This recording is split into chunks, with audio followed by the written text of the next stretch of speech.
சிஎம்மா வரணும். ஏன்னா என்ன வர கோத்து விடுறீங்க?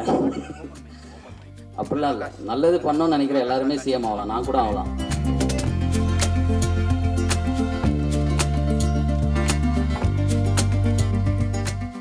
ஃபஸ்ட்டு ஹீரோயின் யாருன்னு கேட்டேன். கைலானந்தி மேம் அப்படின்னாங்க. ஆஹா, இவங்களோட பண்ணணுமா? அவங்கள பெரிய ஆர்டிஸ்ட்டு. நம்ம 13 வருஷம் நான் கேப் எடுத்திருக்கேன். அதுக்கப்புறம் இவங்களோட ஒரு படம் பண்ண போகிறோமே அப்படின்னு சொல்லிட்டு எனக்கு ஒரு ஸ்லைட் பயம் இருந்தது.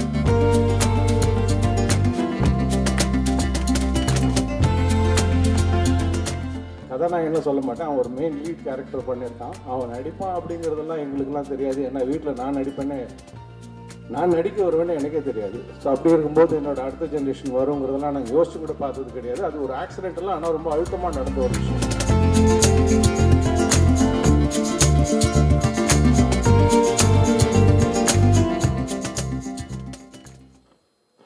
நேரம் குறைவாக இருக்கானா தெரிஞ்சுது எனக்கு.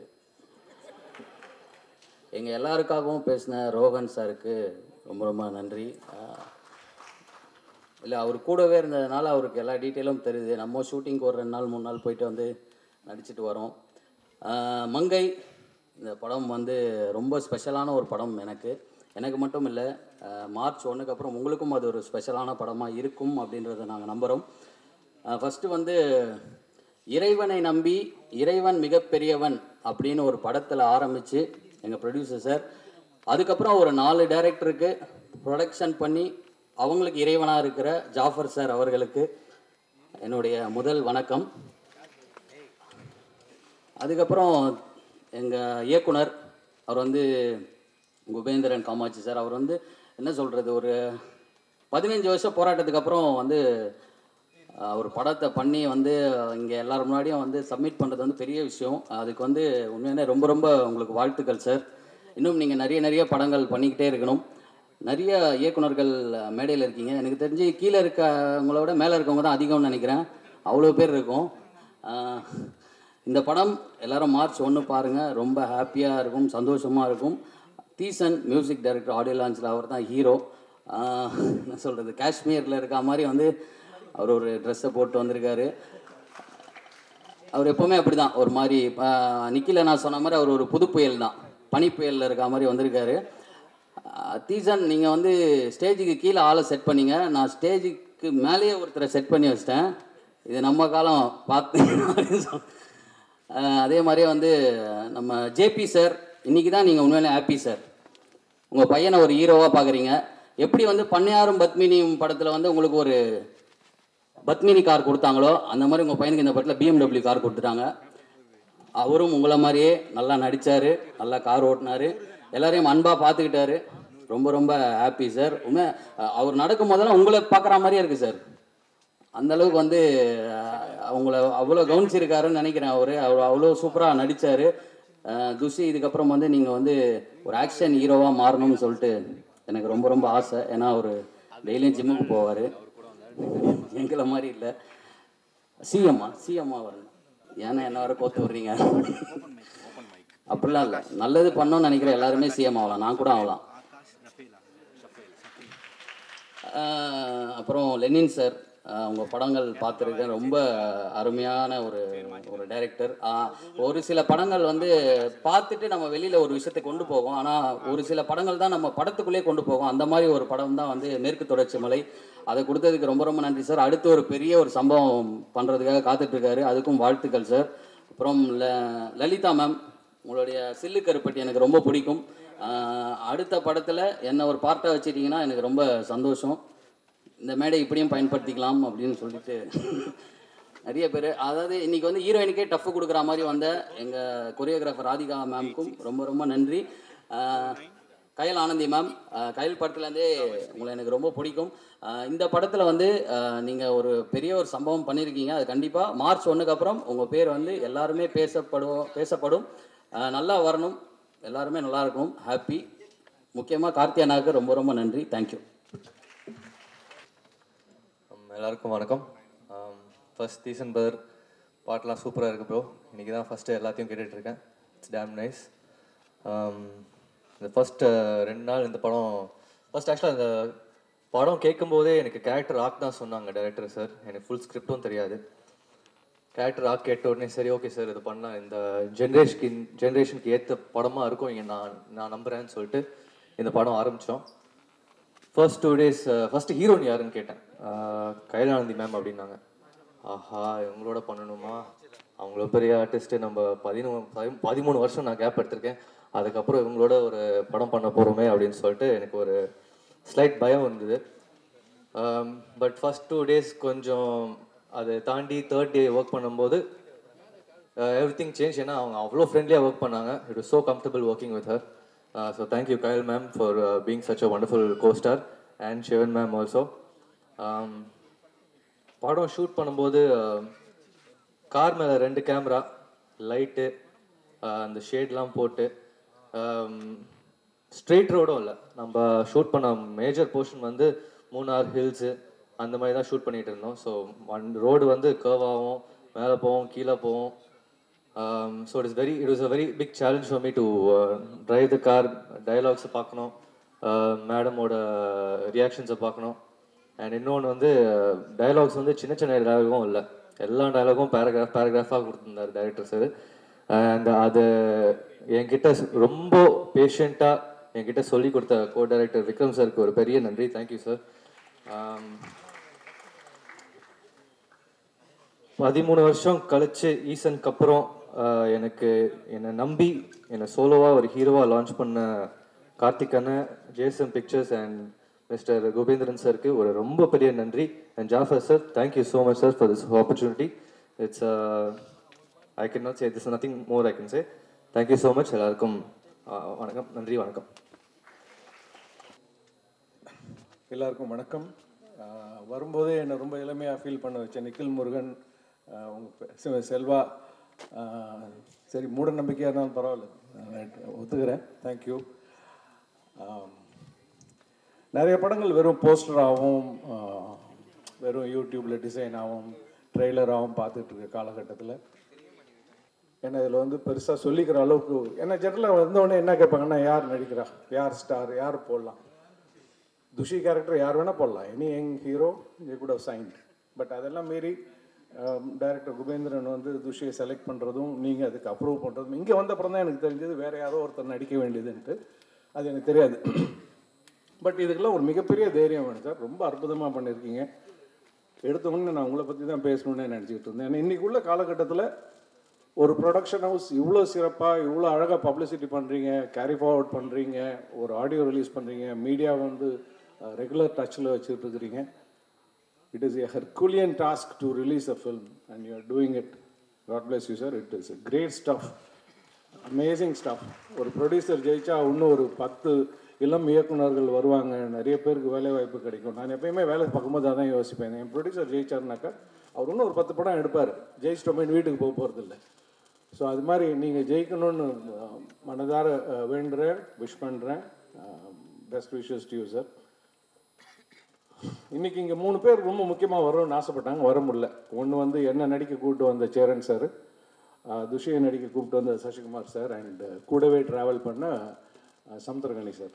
3 பேரும் முதல்ல நேற்றையும் விஷ் பண்ணியிருந்தாங்க. இன்றைக்கி காலைல தினகரன் நாயுடு வந்து எனக்கு ஃபஸ்ட்டு ஷேர் பண்ணதே பார்த்தீங்கன்னா சசிகுமார் சார் தான் எனக்கு வாட்ஸ்அப்பில் அனுப்பிச்சார். ஸோ அவங்களால வர முடியல, பட் அவங்களோட விஷஸ் உங்களுக்கு உங்கள் டீம் மொத்தத்துக்கும் சொல்ல சொன்னாங்க. ஸோ இந்த மேடையில் நான் அதை சொல்லிக்கிறேன். இந்த மேடையில் நிறைய விஷயங்கள் ரொம்ப நல்லா இருந்தது. எனக்கு முன்னாடி பேசினவங்களாம் ரொம்ப அற்புதமாக பேசினாங்க. எனக்கு அவங்க சிங்கர் எனக்கு பேர் தெரியல, பட் ஒரு செகண்டில் அப்படியே அந்த ஸ்டேஜை கடத்திட்டு போனாங்க. அவ்வளோ அற்புதமான வாய்ஸ், அப்படி கம்பீரமாக அப்படி Sakshi, it was an amazing lift. அவ்வளோ ப்ரில்லியண்ட்டாக அப்படி பாடிருந்தீங்க. இதுக்கு முன்னாடி அந்த பாடல் வந்து அவங்களும் எனக்கு யாரும் தெரியாது, பட் அப்படி ஒரு வாய்ஸ். நான் எனக்கு அனுப்பிச்ச உடனே நான் அத்தனை பேருக்கு ஷேர் பண்ண அத்தனை பேர்ட்டு வந்து அந்த வாழ்த்து வந்து அவ்வளோ பிரமாதமாக இருக்குது அந்த சாங்ன்ட்டு. ஸோ தீசன், உங்களுக்கு வாழ்த்துக்கள். ரொம்ப அற்புதமாக நீங்கள் ஸ்கோர் பண்ணியிருக்கிறீங்க. கரெக்டான ஆர்டிஸ்ட்டை யூஸ் பண்ணியிருக்கீங்க, அவ்வளோ ப்ரில்லியண்ட்டாக இருக்குது. அண்ட் துஷிலாம் நடிப்பான்லாம் எனக்கு சாரி, நான் வந்து என்னோடய ஸ்டேஜாக இதை எடுத்துக்கிறேன்ட்டு இல்லை. ஏன்னா அவனை வந்து கதாநாயகன்லாம் சொல்ல மாட்டேன், அவன் ஒரு மெயின் லீட் கேரக்டர் பண்ணியிருக்கான். அவன் நடிப்பான் அப்படிங்கிறதெல்லாம் எங்களுக்கெல்லாம் தெரியாது. ஏன்னா வீட்டில் நான் நடிப்பேன்னே நான் நடிக்க வருவேன்னு எனக்கே தெரியாது. ஸோ அப்படி இருக்கும்போது என்னோட அடுத்த ஜென்ரேஷன் வருங்கிறதெல்லாம் நாங்கள் யோசிச்சு கூட பார்த்தது கிடையாது. அது ஒரு ஆக்சிடென்டெல்லாம் ஆனால் ரொம்ப அழுத்தமாக நடந்த ஒரு விஷயம். இது மாதிரி சத்யம் தேட்டரில் தான் நினைக்கிறேன். அந்த பசங்க ஆடியோ ரிலீஸ்க்கு கூட நான் வரதுக்கு கூச்சப்பட்டுக்கிட்டு இருப்பேன். இன்றைக்கி இருக்கிற அளவு கூட நான் ஃப்ரீயாக பேச மாட்டேன். அப்படிலாம் கொஞ்சம் ஒரு மாதிரி அந்த கொஞ்சம் நிறைய கூச்சப்படுவேன். அப்போ இவனை கூட கூப்பிட்டேன், வாடா சைடில் உட்காரத்துக்கு பேசுகிறதுக்கு ஆள் வேணும் எனக்கு அப்படின்னு வாடான்னு கூப்பிட்டு வந்தேன். அப்படி வந்த இடத்துல தான் சசி சார் பார்த்துட்டு உன் பையனா அப்படின்னாரு. அதுக்கு அவ்வளோ அர்த்தம் இருக்குன்னா எனக்கு அப்போ தெரியாது. அவர் ஈசன் படம் பண்ண போகும்போது ஆக்சுவலாக நாங்கள் வந்து பாண்டிச்சேரியில் என்னோட நாடோடிகள் ஷூட் வந்து ஒரு கிளாஷ் ஒர்க்கு ஃபைனல் எல்லாமே முடிய போகுது. என்னோடய ஒர்க்கை மட்டும் முடித்து பசங்க படத்துக்கு அனுப்ப போகிறாங்க. அப்போ நான் வீட்டிலேருந்து கிளம்பி பாண்டிச்சேரிக்கு போயிட்டுருக்கிறேன். போகும்போது ஜெமினி ஃப்ளைஓவர் வரைக்கும் அங்கே வரும்போது சார் ஃபோன் பண்ணுறாரு, எங்கன்னாரு, இது மாதிரி வந்துகிட்டு இருக்கேன் சார் பாண்டிச்சேரிக்கு. போய் துஷியும் இன்னொரு சன் பேர் நிரஞ்சன் 2 பேரையும் கூப்பிட்டு வந்துடுங்களேன் அப்படின்னாரு. அவனுக்கு எதுக்கு சார் வந்துக்கிட்டு, நான் வந்துட்டு நான் பட்டு ஷூட் முடிச்சு நாளைக்கு மத்தியானமே கிளம்பி நான் வந்துடுவேன் சார், வெறும் பேட்ச் ஒர்க்கு தானே சார். இல்லை சார் கூப்பிட்டு வாங்க, வரும்போது 2-3 காஸ்டியூம் எடுத்துகிட்டு வாங்க. எதுக்கு சார் அவங்கள கூப்பிட்டு வரணும், அவங்க போர் அடிக்கும் சார், அவங்களுக்கு ஸ்கூல் இருக்குது, அவனுக்கு வரமாட்டான் சார். சொல்கிறேன் போய் கூப்பிட்டு வாங்க சார் போட்டு வலியுறுத்துறாரு. வந்துட்டோம், மியூசிக் அகாடமி வரைக்கும் வந்துட்டேன், போய் கூப்பிட்டு வாங்க அப்படின்ட்டார். சரின்னு திருப்பி வீட்டுக்கு போய் கூப்பிட்டாக்கா 2 பேரும் மரத்து மேலே ஏறி நிற்கிறானுங்க. இவனாவது உடனே வரேன்ட்டான். எல்டர் சொன்னது what should I do, why should I come, நீ ஷூட்டிங் போய்டுவேன், எனக்கு போர் அடிக்குவாங்க, நான் என்ன பண்ணுறது அப்படி தான் இருந்துகிட்டு இருக்குது. ஸோ அங்கே கொண்டு போனவொன்னு தான் அவர் வந்து ஒரு ட்ரையல் ஷூட் இவனை வச்சு எடுக்கிறாருன்னு சொன்னேன். சார் டயத்தை வேஸ்ட் பண்ணாங்க சார், அவனுக்குலாம் பேசினாலே சரியாக பேச மாட்டான் சார், என்ன கேள்வி கேட்கணும் அது மட்டும் தான் பதில் வரும், நல்லா வேறு படிச்சுட்டு இருக்கான். இப்போ எதுக்கு சார் அது, என்ன 10th ஸ்டாண்டர்ட் பண்ணிகிட்டு இருக்கும்போது நடக்கிற விஷயம் அது. அப்படி ஆரம்பித்தது. அன்றைக்கி அவர் எடுத்தார் ட்ரையல் ஷூட்டு. நான் நினச்சேன் வந்து தொடர்நடிக்கு கீழே விழுந்துருவான், இவ்வளோ பெரிய கூட்டம், இவ்வளோ பெரிய யூனிட் எல்லாம் நின்றுக்கிட்டு இருக்குன்னு பார்த்து அசால்ட்டாக செஞ்சா. அப்படி எனக்கு உண்மையிலே பெரிய அதிசயம். ஏன்னா நான் எதிர்பார்க்கல இவனுக்கு நடிக்க வரும், இப்படி செய்வா, அப்படி இது எதுவுமே நான் எதிர்பார்க்கல. So it was a big surprise for me. So அதுக்கப்புறம் சொன்ன மாதிரி லாங் கேப், கிடைச்ச வாய்ப்புகள் சரியாக இல்லை, அதெல்லாம் நடக்கலை, அது எந்த கவலையும் இல்லை, பரவாயில்ல. பட் எப்போ நடக்கணுமோ அது நடக்கும், அதுதான் என்னுடைய நம்பிக்கை. ஸோ அது கரெக்டாக இப்போது இந்த படத்தில் நடந்திருக்கு. ஒரு அற்புதமான ப்ரொடக்ஷன் ஹவுஸில் யூ ஆர் கெட்டிங் லான்ச்ட். அது ஒரு மிகப்பெரிய பிளஸ்ஸிங் ஃபார் யூ. அதுவும் அவங்க கயல் ஆனந்தி கூட நடிக்கிறதெல்லாம் she such a wonderful actor. ஒரு நிமிஷத்தில் அப்படி கொண்டு போயிடுவாங்க அவங்களோட பர்ஃபார்மன்ஸில். ஸோ அவங்க கூடலாம் நீங்கள் சேர்ந்து நடிச்சிருக்கீங்க. அவ்வளோ அற்புதமான விஷுவல்ஸ். அந்த ட்ரெய்லர் பார்க்கும்போது அந்த தேனி, அந்த சுற்று வட்டாரம் இவ்வளோ அழகாக இருக்குமா அப்படிங்கிற மாதிரி இருக்குது. அந்த ஊருக்கு நம்ம அடுத்தது எங்கேயாவது ஊருக்கு போகும்போது நம்மளும் அதை எடுத்து பார்க்கணும் அப்படின்ட்டு. So everything was looking so good. So thank you director sir. இவன் நீங்கள் சூஸ் பண்ணி நடிக்க வச்சு இவ்வளோ தூரத்துக்கு நீங்கள் கொண்டு வந்திருக்கிறீங்க. It is such a wonderful gesture. அதே மாதிரி இடா டைரக்டர் ஒரு மேட்டரை பற்றி பேசும்போது அது என் மனசுக்குள்ளே ஒரு அருவருப்பாக ஃபீல் பண்ணிகிட்டு இருந்தேன். அந்த யாரோ அந்த மனுஷன் பேசினது, இவ்வளோ கேவலமாக ஒருத்தரால் பேச முடியுமா, உண்மையிலே அருவருப்போட வச்சோம். நான் சார்கிட்ட பேசும்போது சொன்னேன், என்ன அறியாமல் அது மாதிரி பேசும்போது நான் கெட்ட வார்த்தை பேசிடுவேன் சார், எனக்கு அவ்வளோ ஒரு மாதிரி ஒரு வெறியான கோபம் வருது, இவ்வளோ கேவலமாக ஒருத்தரால் இருக்க முடியுமா, உன் வேலையை நீ பார்த்துட்டு போக மாட்டீங்களா, யார் என்ன பண்ணுறாங்க, எங்கே போகிறாங்க, அவங்க வீட்டை அவங்க பார்த்துக்கிட்டா போதும். எனக்கு தெரிஞ்சு ஒரு ஒழுக்கம் என் பசங்களுக்கு கற்றுக் கொடுக்குறேன். அவங்க பெரிய ஆளுங்களா வராங்களா அதெல்லாம் எனக்கு தெரியாது.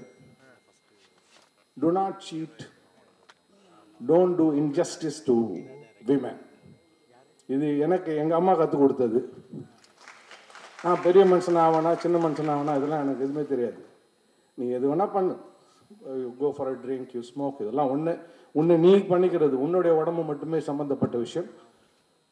அது நீ எப்போ வேணால் நீ சீர்திருத்திக்கலாம். ஆனால் எந்த வகையிலையும் do not insult a woman or women or anybody for that sake. இது ஒன்று மட்டும்தான் நான் அவங்களுக்கு சொல்லி கொடுத்தது, சொல்லி கொடுத்துக்கிட்டே இருக்கிறது. இன்னும் சொல்லப்போனால் நான் நிறைய பேரண்ட்ஸ்கிட்டே இது மூலியமாக சொல்கிறது என்னென்னா, you bring up your kid in the right way. வீட்டில் அம்மாவுக்கு எப்படி ட்ரீட் பண்ணணும், அக்காவை எப்படி ட்ரீட் பண்ணணும், பக்கத்தில் உள்ளவங்களாம் எப்படி ட்ரீட் பண்ணணும், எப்படி மரியாதை கொடுக்கணும், இது அப்ரிங்கிங்கில் நம்மள்கிட்ட இருக்குது. We need to bring up the right generation. அது இல்லைனாக்கா இது மாதிரி தான் தவறான விஷயங்கள், தவறான வாய், தவறான எண்ணம், தவறான வார்த்தைகள், அருவருப்பாக பேச தெரியும், கூச்சப்படாமல் அருவருப்பாக பேச முடியும். இதெல்லாமே நடக்கும். So it is in our hands also. நம்ம வீட்டில் உள்ள பிள்ளைங்களை நம்ம கொஞ்சம் கவனம் எடுத்து சரியாக பேசுகிறாங்களா, சரியாக இருக்கிறாங்களா, ஒழுக்கமாக இருக்கிறாங்களா, வெறும் ஜெயிக்கிறது காசு சம்பாதிக்கிறது மட்டும் இல்லாமல் இந்த விஷயங்களையும் நம்ம எல்லாம் கொஞ்சம் ஃபோக்கஸ் பண்ணணும். இந்த மேடையை அந்த ஏன்னா அந்த இங்கே நிறைய விஷயங்கள் எனக்கு வந்து அப்படியே டக்குன்னு ஸ்பார்க் ஆச்சு. நிறைய பேர் நான் இயக்குனர்கள்லாம் இருந்திருக்கிறாங்க, அவங்களாம் எனக்கு தெரியல, ஆனால் அவங்க படங்களை பார்த்துருக்கேன், அவங்க படங்களை ரசிச்சிருக்கிறேன். அப்படி தான் பக்கத்தில் கேடா இயக்குனர் உட்காந்துருக்கார், எனக்கு அவர் தான் தெரியாது. அதே மாதிரி இவங்க உங்கள் பேரும் எனக்கு இப்போ ஆனால் அவங்கள்ட்டையும் ஃபோனில் எல்லாம் பேசியிருக்கிறேன். ஸோ இது எல்லாமே இந்த மேடையில் நடந்த ஒரு சந்தோஷமான விஷயங்கள். மிக நல்லா வரணும். மங்கை வந்து it's very very impressive and very interesting. அது வந்து சில பேர் என்கிட்ட கேட்டாங்க, என்ன சார் இப்போ இது பொண்ணுங்களை பற்றினா என்ன சார்? பொண்ணுங்களை பற்றிலாம் இல்லை சார். வந்து அவர் ஒரு சின்ன லீடே கொடுத்துட்டார். எப்படி ஆரம்பிக்கிற ஒரு மூவி எப்படி முடியுது, கடைசியாக அந்த பையனோட பார்வையில் பொண்ணுங்கன்னா இப்படியா, பொண்ணுங்கன்னா இப்படி தான் அப்படின்னு நினச்சிக்கிட்டு இருக்கிற ஒருத்தன் வந்து பொண்ணுங்கன்னா இப்படியா அப்படின்னு ஒரு பிரமிப்பை கொண்டு வரக்கூடிய ஒரு ஸ்கிரிப்டாக டைரக்டர் சார் சொல்லியிருந்தார். இடனோ நீங்கள் கிரிஷ் சார் உங்களை விஷ் பண்ணது, துஷியை விஷ் பண்ணது சொல்லாமான்னு தெரில. பட் டைரக்டர் வந்து வானம் கிரிஷ் கூட ஒர்க் பண்ணியிருந்துருக்கிறார். ஸோ படம் முடிஞ்ச உடனே அவர் வந்து ஹைதராபாத் போயிட்டு கிரிஷுக்கு படத்தை போட்டு காமிச்சிருக்கிறாரு. Is a huge director. நானும் வானம்ல அவர் கூட ஒர்க் பண்ணியிருக்கேன். தெலுங்குல அவ்வளோ பெரிய டைரக்டர். படத்தை பார்த்துட்டு படத்தை பற்றியும் துஷ்யந்துக்கு பர்சனலாக ஒரு மெசேஜும் போட்டிருந்தாரு.